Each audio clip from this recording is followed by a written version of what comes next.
I don't necessarily think really deeply about experiences, but I fucking feel them. And I know that through every experience, whether it's good and I'm triumphant or bad and I'm exposed, there's opportunity in every single thing, no matter what the face of it is, you know, defeat or victory.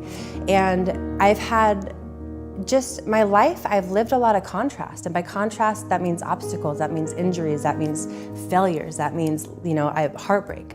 And within that, having lived it truly and like letting myself feel exposed and vulnerable and letting myself learn and be devastated, I've learned that there's fucking positives and it fortifies you for whatever's next. And there's always something that's next. You know, I'm never gonna get to a place and be like, I'm here, I'm done.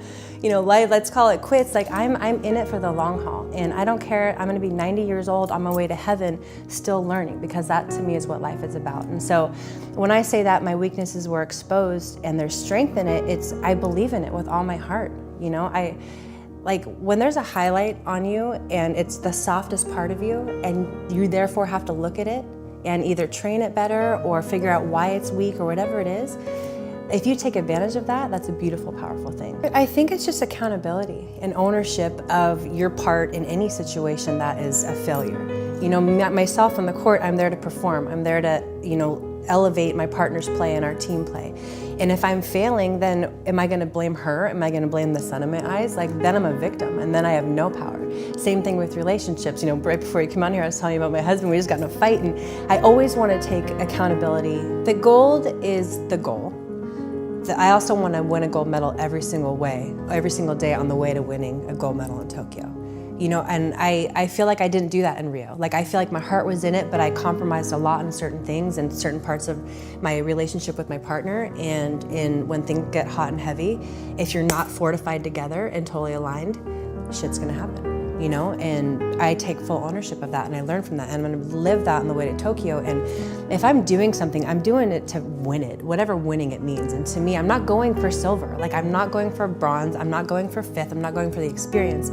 I'm doing it for the growth along the way, absolutely, because I love growing as a human being.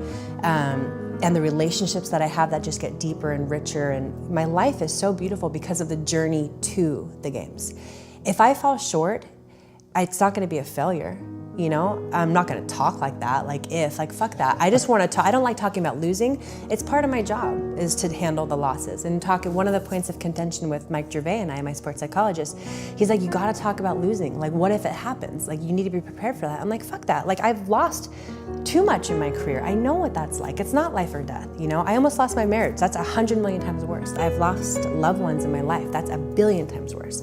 This is just a game that fills me up so much, that matters to me so much, that's willing to risk and suffer the heartbreak if that happens, you know? And again, those losses and that exposure through losses, like it's said every single day, but it's so true. Like you just learn so much more. Winning and, you know, winning like covers up a lot of shit, you know? And only like riding like in a feathered nest and perfect, it's bullshit. Like, it's beautiful. I strive for that. I will never say like, no, I don't want the easy path. Like, but I want to earn it and grow through it. And that generally comes through the challenging times. Like, I'm not afraid of my dark side. I'm not afraid of my mistakes. They still hurt me. You know, they drive me. But I'm not a believer in that. Like, it's a fucking choice to be positive.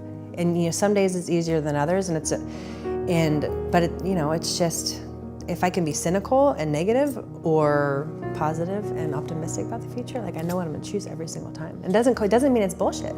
Leading with love, I think, is a really beautiful thing.